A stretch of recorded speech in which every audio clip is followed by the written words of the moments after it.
أعوذ بالله من الشيطان الرجيم. بسم الله الرحمن الرحيم.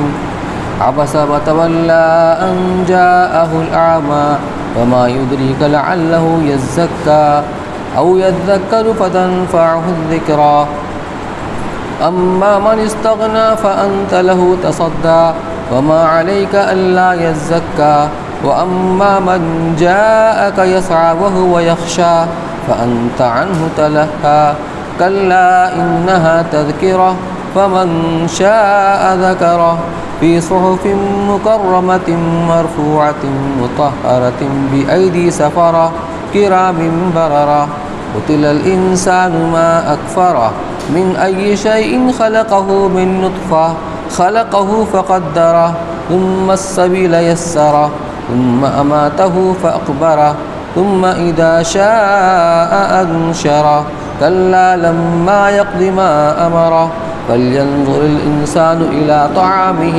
أنا صببنا الماء صبا ثم شققنا الأرض شقا وأنبتنا فيها حبا وعنبا وقضبا وزيتونا ونخلا وحدائق غلبا وفاكهة وأبا متاعا لكم ولأنعامكم فإذا جاءت الصاخة يوم يفر المرء من أخيه وأمه وأبيه وصاحبته وبنيه لكل امرئ منهم يومئذ شأن يغنيه وجوه يومئذ مسفرة ضاحكة مستبشرة ووجوه يومئذ عليها غبرة ترهقها قترة أولئك هم الكفرة الفجرة صدق اللہ العلی العظیم.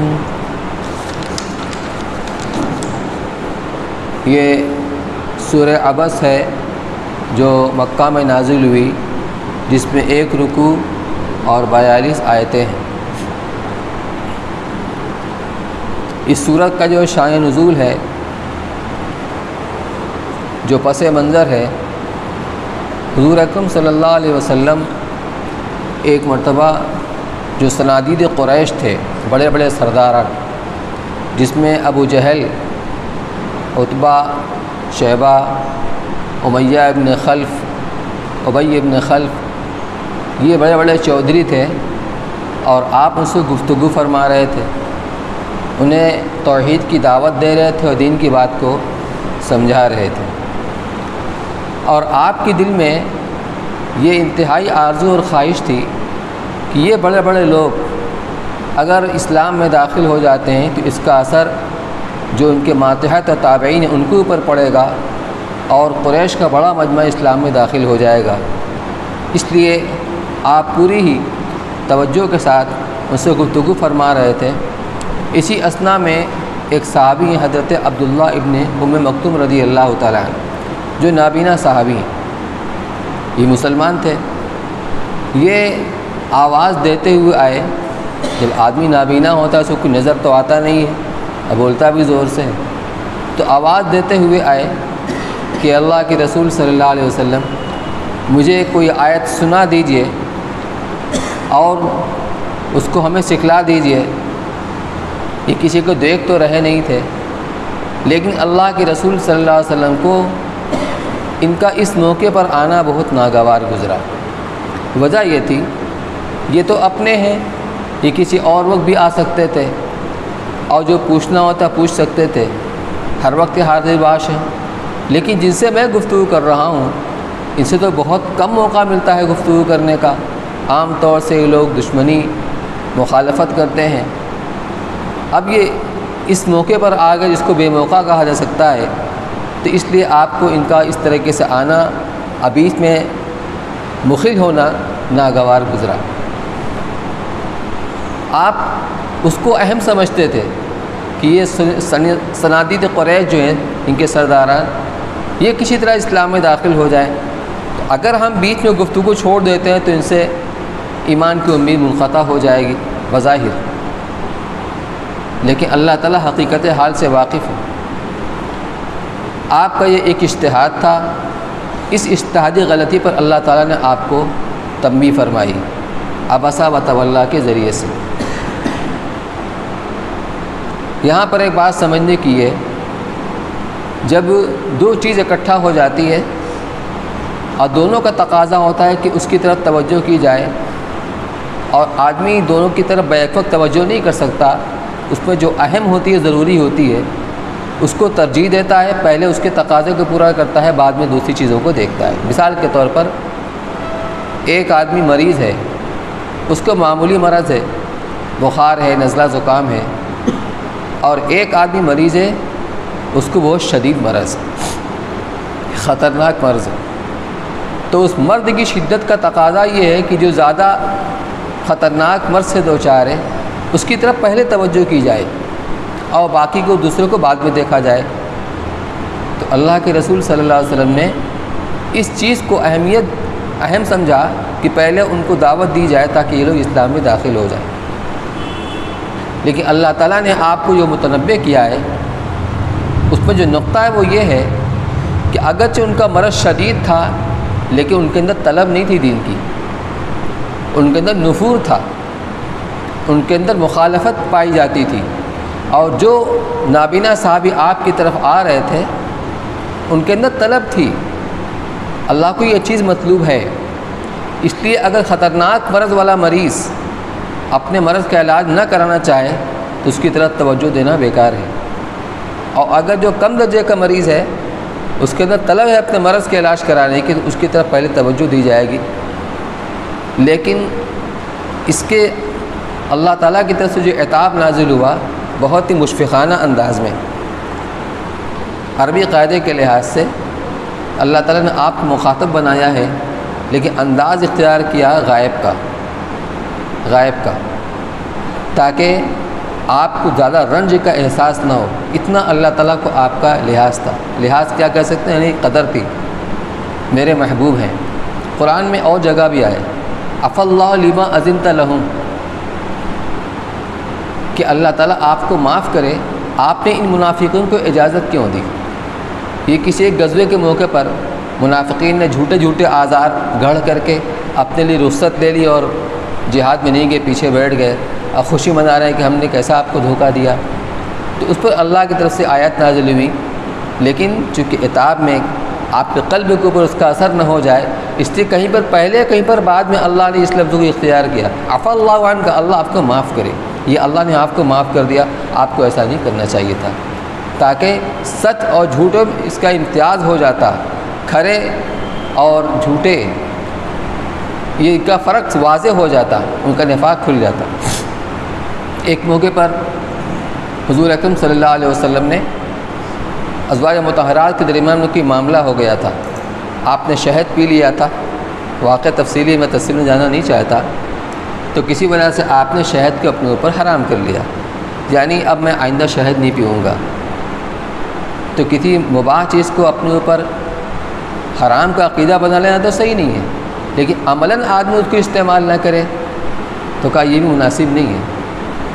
تو قرآن میں آیت نازل ہوئی، یا ایھا النبی لما تحرم ما احل اللہ لک تبتغی مرضات ازواجک واللہ غفور الرحیم، کہ اے پیارے نبی آپ اس چیز کو اپنے لیے اپنے اوپر حرام کیوں کرتے ہیں جس کو اللہ نے آپ کے لیے حلال کیا ہے، اپنے ازواج مطہرات کو راضی کرنے کے لیے، خوش کرنے کے لیے، اور اللہ غفور اور رحیم فوراً۔ تو یہاں بھی اللہ نے وہ طرز اختیار کیا کہ ایک تو براہ راست آپ کو مخاطب نہیں کیا، عبسا یہ غائب کا صیغہ ہے، وتولا یہ بھی غائب کا صیغہ ہے۔ اس کا معنی ہے چی بجبی ہوا، یعنی عبسا کہتے ہیں تر شروع ہونے کو، جیسے کوئی آدمی کوئی بات ناگوار گزرتی ہے اس کا اثر کے چہرے سے ظاہر ہوتا ہے، یہ مطلب ہوا کہ چی بجبی ہوا، وتولا اور منہ پھیر لیا۔ وہ جو آ رہے تھے عبداللہ ابن مکتوم، حضرت عبداللہ ابن مکتوم رضی اللہ تعالیٰ، تو آپ نے ان کی طرف سے منہ پھیر لیا اور ان کی طرف متوجہ رہے، تو چی بجبی ہوئے اور رخ پھیر لیا، ان جاءہ الاعمی، اس بات سے کہ آیا ان کے پاس نابینا، وما یدریک لعلہ یزکیٰ، اور آپ کو کیا خبر، ہو سکتا ہے وہ سنور جاتا۔ یعنی آپ اسے کوئی دین کی بات بتاتے، اس آیت کو انہیں سمجھاتے، اس کو سکھاتے، اور وہ اس کے اوپر عمل کرتے تو اس سے سنور جاتے، ان کا تزکیہ ہو جاتا۔ اور یذکر فتنفع الذکریٰ، یا کم از کم نصیحت ہی قبول کر لیتا تو وہ نصیحت اس کے لیے فائدہ مند ہوتی۔ ابتدا کے اعتبار سے جب آدمی کوئی دین کی بات سنتا ہے اور دل کے اندر اس بات کو سن کر اچھے جذبات پیدا ہوتے ہیں کہ اس پر ہمیں عمل کرنا چاہیے، تو آدمی عمل کے لیے تیار ہو جاتا ہے۔ یہ تو ہوا یہ ذکر فتنفع الذکر کہ نصیحت سنا اور اس کو فائدہ حاصل ہوا کہ اس کا نفس اور اس کا دل عمل کے لیے تیار ہو گیا، اور ایک یہ کہ اس پر عمل کر کے اپنا تزکیہ کر لیا، سنور گیا۔ تو دو میں سے ایک کام تو ہوتا، اس کو فائدہ ہوتا، لیکن آپ نے کیا کیا؟ اس سے روح پھیر لیا۔ اما من استغنا، بہرحال وہ جو آپ سے بے پرواہی اختیار کرتا ہے، یعنی یہ مشرکین مکہ، ان کے اندر طلب نہیں ہے، یہ آپ سے روگردانی اختیار کرتے ہیں، بے پرواہی اختیار کرتے ہیں۔ فأنت لو تصدق، تو آپ ان کی فکر میں رہتے ہیں، ان کے در پہ رہتے ہیں، کسی طرح مسلمان ہو جائے، کسی طرح ایمان قبول کر لیں، تو ان کے تو آپ در پہ ہوتے ہیں، ان کے لیے فکر مند ہوتے ہیں۔ وما علیک الا یزکا، اور آپ پر کچھ الزام نہیں ہے اگر یہ نہ سمجھیں، یعنی ان کے اندر طلب نہیں ہے۔ آپ کا کام قرآن کی تعلیمات کو اور قرآن کے جو مضامین ہیں توحید کے، ان کے سامنے پیش کر دینا ہے، کیوں چاہے ایمان لائیں چاہے نہ لائیں، پھر آپ سے کوئی باس پوچھ نہیں ہوگی، آپ کی کوئی ذمہ داری نہیں، آپ کی ذمہ داری ختم ہوگی کیونکہ آپ نے دین کی بات تک پہنچائی۔ تو وما علیک الا یزکا، آپ پر کچھ الزام نہیں ہے اگر وہ نہ سنورے، یعنی آپ کی بات قبول نہ کریں۔ وہ اما من جاءک یسعی، اور وہ شخص جو آپ کے پاس دوڑا ہوا آتا ہے، وہ یخشی، اور وہ اللہ سے ڈرتا بھی ہے، تو اس کے طلب بھی ہے، اللہ کا خوف بھی ہے۔ فأنت عنہ تلہا، تو آپ اس سے بے اعتنائی برتتے ہیں، یعنی آپ کو ایسا نہیں کرنا چاہیے۔ اس کے اندر آتا ہے کہ اس کے بعد جب بھی یہ صحابی آپ کی خدمت میں آتے ہیں تو آپ ان کو اس طرح مخاطب کرتے ہیں، یا من عاتبنی فیہ ربی، آئے وہ شخص جس کے بارے میں اور جس کی وجہ سے میرے رب مجھ پر عتاب فرمایا، آپ ان کا بہت لحاظ فرمایا کرتے، اکرام کیا کرتے۔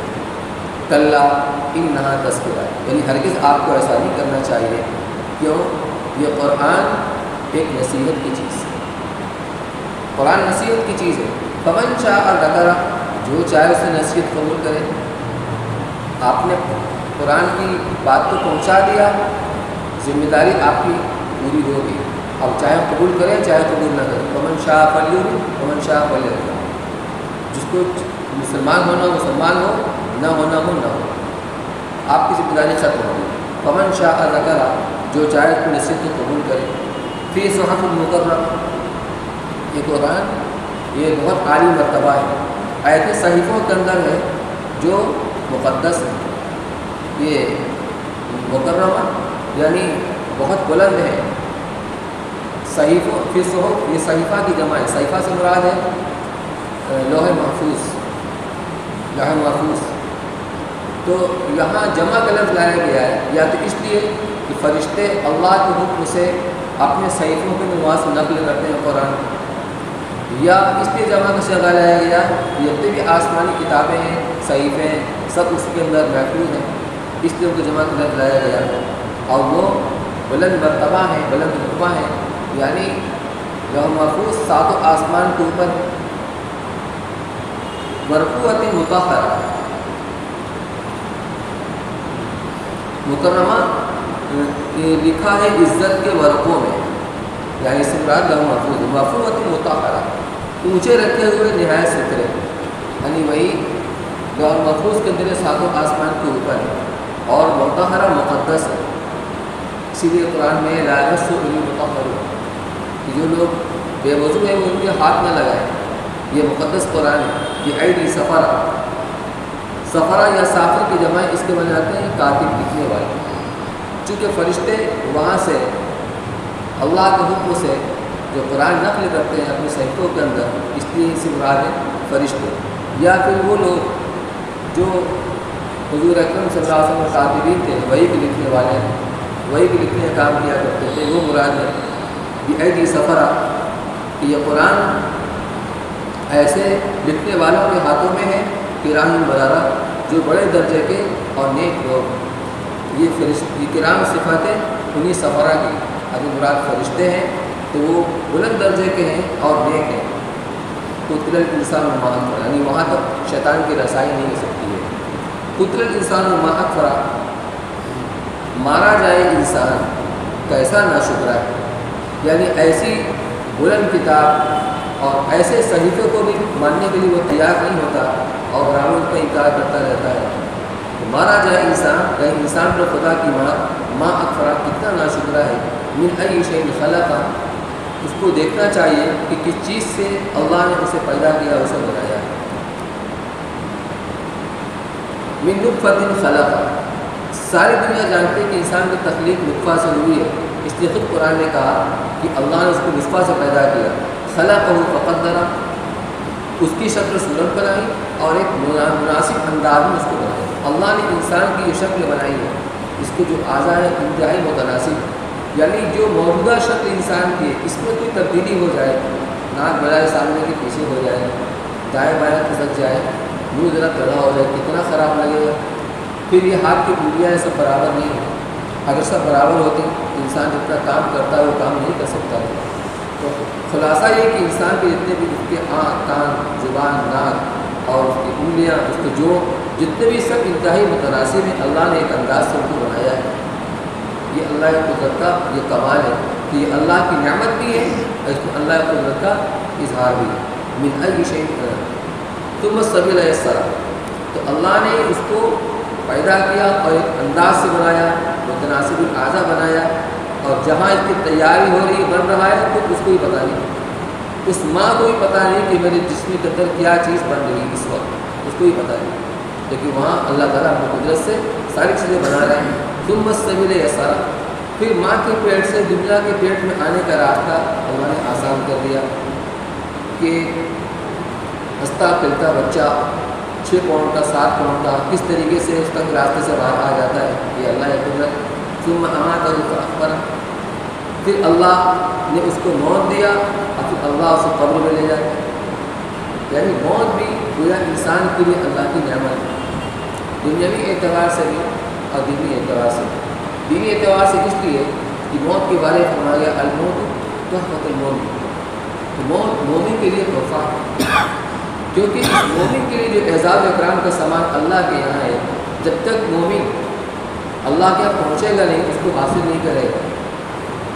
اور پہنچنے کا راستہ ذریعہ کیا ہے؟ موت ہے. الموت جسر یوصل الحبیب علی الحبیب، موت ایک پل ہے جو دوست کو دوسرے دوست کو پہنچا دیتے. اس اعتبار سے موت ایک مومن کے حق میں تحفہ ہوا. تو دینی اعتبار سے وہی نام ہوا، نعمت ہوئی. دنیاوی اعتبار سے اگر دنیا کے اندر پیدا ہونے والے نہ مرتے تو پھر دنیا میں دل دھرتی تک کی جگہ نہ بچتی. پیدا ہونے والے پیدا ہوتے رہتے اور موت آتی نہ، سب کہاں جاتے ہیں؟ سب کہاں جاتے ہیں؟ اس لیے موت اللہ کی نعمت ہے. اللہ نے اس کو موت دیا، اب طرح اس کو قبر میں لے جاتے ہیں. قبر کا مطلب عالم برزخ، کیونکہ کچھ لوگ وہ ہیں جو جل کے مر گئے، دریا میں ڈوب کے مر گئے، یا جانوروں نے اپنا ان کو غذا بنا لیا، تو مراد عالم برزخ. تو قبر میں اللہ تعالیٰ لے جاتے ہیں. ثم اذا شاء انشرہ، پھر جب اللہ کو منظور ہوگا تو اس غذا کو اٹھا دیں گے. یہ اللہ کی قدرت کامیابی ہے اور انسان کے حق میں یہ نعمتیں بھی. لیکن ابتدائی طور پر اللہ لما یقضی ما امر، ہرگز نہیں انسان نے، یعنی اس کافر انسان نے پورا نہیں کیا اس کو جو اللہ نے اسے دیا تھا. یعنی اللہ کی اس نعمتوں کو برتنے کے باوجود اس نے اللہ کو معبود حقیقی اور معبود یکتا نہیں مانا، توحید کو اس نے قبول نہیں کیا. بل ينظر الانسان الى طعامه، ابھی تو ابتدائی نعمتوں کا اللہ نے شمار کرایا تھا، انسان کی تخلیق اور پیدائش. اب انسان کی بقا جس چیز کے اوپر ہے، انسان کی ضروریات اس سے غذا ہے، اس کے بارے میں اللہ تعالیٰ فرما رہے ہیں. اس میں بھی اللہ کی قدرت کا اظہار ہے اور انسان کے لیے نعمتیں ہیں. انسان کو دیکھنا چاہیے، غور کرنا چاہیے اپنے کھانے کی طرف. انا صببنا الماء صبا، کہ ہم نے عجیب طریقے پر پانی کو کیا نظام اس کا ہے کہ سمندر سے اب خراب کے ذریعے یعنی مانسون بنتا ہے. مانسون بناتا ہے کون؟ اللہ ہی کو بناتے ہیں. تو بہت بڑی بنتا ہے اور نظام چلتا ہے کہ جب بادلوں کے اندر نہ جانے کتنے سینکڑوں ہزاروں ٹن پانی ہوتے ہوں گے اور اللہ تعالیٰ مخصوص ہواؤں کو چلاتے ہیں، ہواؤں کے ذریعے بادلوں کو ڈھانکا جاتا ہے اور جہاں اللہ کو منظور ہوتا ہے پانی وہی برستا ہے. کبھی ایسا ہوتا ہے علاقے سوکھے کے سوکھے رہتے ہیں، بادل گزرتا ہے پانی والا اور آگے نکل جاتا ہے، جہاں اللہ کو منظور کا پانی برستا ہے، اکٹھا ہم دیر نہیں دیا جاتا، قطرے قطرے پانی برستا ہے، یہ اللہ کی قدرت۔ ورنہ سنتے ہیں آپ کہیں بادل پھٹ گیا تو گویا کہ جس طرح سیلاب آتا ہے اس طرح وہاں تباہی مچ جاتی ہے بادل پھٹنے کی وجہ سے، اتنے پانی ہوتا ہے، یہ سب اللہ کی نعمت کہ عجیب طریقے سے ہم نے پانی کو برسایا۔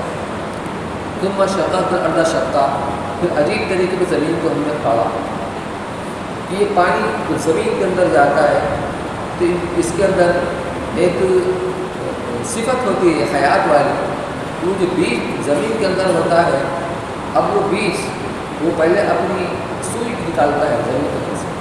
اب سوچیے کتنی سخت مٹی ہوتی ہے، اگرچہ اس کو نرم کر دیتے ہیں لیکن اس کوپل کی حقیقت کیا ہوتی ہے، لیکن اگر اللہ قدرت کا نظام ہے کہ سوئی نکالتی ہے اور اس کے بعد وہی کوپل دھیرے دھیرے بتدریج اللہ تعالیٰ اس کو بڑھاتے رہتے ہیں، وہ تراوٹ درخت بن جاتا ہے۔ تو عجیب طریقے سے زمین کو ہم نے پاڑا، فَأَنبَتْنَا فِيهَا حَبًّا، اور اگایا ہم نے اس زمین کے اندر کیا؟ اناج۔ فَأَنبَتْنَا فِيهَا حَبًّا وَعِنَبًا وَقَضْبًا، اور انگور اور ترکاری، وَزَيْتُونًا وَنَخْلًا، اور زیتون اور کھجور، وَحَدَائِقَ غُلْبًا، اور گنجان باغات ہم نے اس زمین کو اگائے اس پانی کی وجہ سے۔ وَفَاكِهَةٍ وَحَبًّا، اور میوے اور گھاس وغیرہ جو جانور کے چارے ہوتے ہیں، یہ سب اللہ تعالیٰ نے اپنی قدرت سے پیدا کیا اور اچھی شکل اور خوبصورت شکل عطا فرمائی، متناسب اعضاء بنائے، ان کی ضروریات کا، ان کی بقا کا انتظام کیا ان غذاؤں کے ذریعے سے۔ متاعا لکم ولانعامکم، فائدہ پہنچانے کو تم کو اور تمہارے مویشیوں کو، تمہارے غذا کا بھی انتظام ہو رہا ہے، مویشیوں غذا کا بھی انتظام ہو رہا ہے۔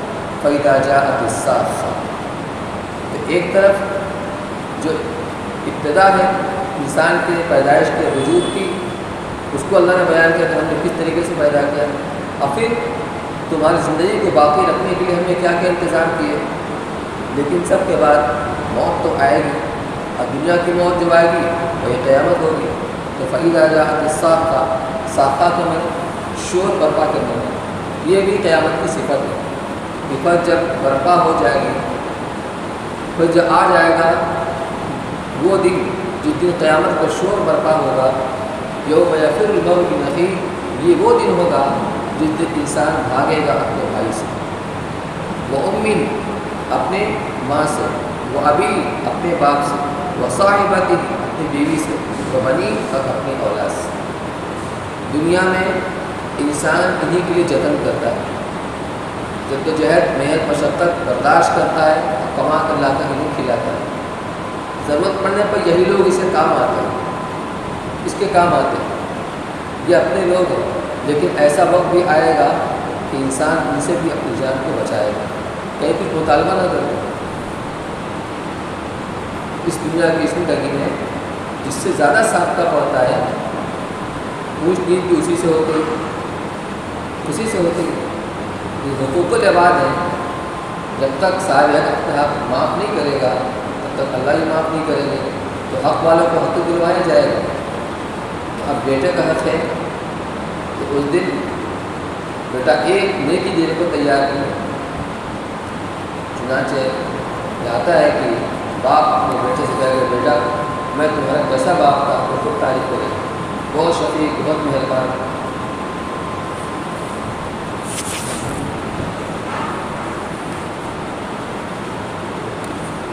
تو مجھے آج ایک نیکی کی ضرورت ہے،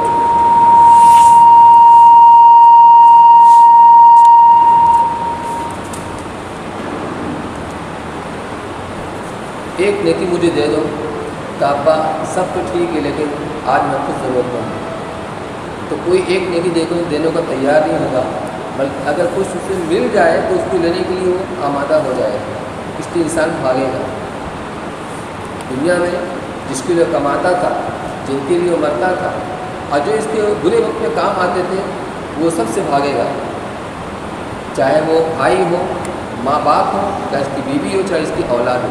لِكُلِّ امْرِئٍ مِّنْهُمْ يَوْمَئِذٍ شَأْنٌ يُغْنِيهِ، ہر انسان کا اس دن ایسا حال ہوگا جو اس کو دوسروں سے بے نیاز کر دے گا، ہر آدمی کی نفسی نفسی پڑی ہوگی، دیکھیے ہمارا کیا ہوتا ہے، دیکھیے ہمارا کیا ہوتا ہے۔ وجوہ یومئذ مسفرہ، اس دن دو ہی شکل ہوگی، یا تو کامیاب ہونے والے یا ناکام ہونے والے، جنت پہ جانے والے یا جہنم پہ جانے والے۔ وجوہ یومئذ مسفرہ، کچھ چہرہ تو اس دن انتہائی روشن ہوں گے، مراد ہے چہرے والے، یعنی کچھ انسان وہ ہوں گے جو روشن چہرے والے ہوں گے۔ ضاحکۃ مستبشرہ، جو ہنستے ہوئے شاداں ہوں گے کیونکہ وہ کامیاب انسان ہوں گے۔ ووجوہ یومئذ علیہا غبرہ، اور بہت سے چہرے اس دن ایسے ہوں گے کہ جن کے اوپر ظلمت چھائی بھی ہوگی، ترہوا قطرہ، ان پر سیاہی اور کدورت چھائی بھی ہوگی۔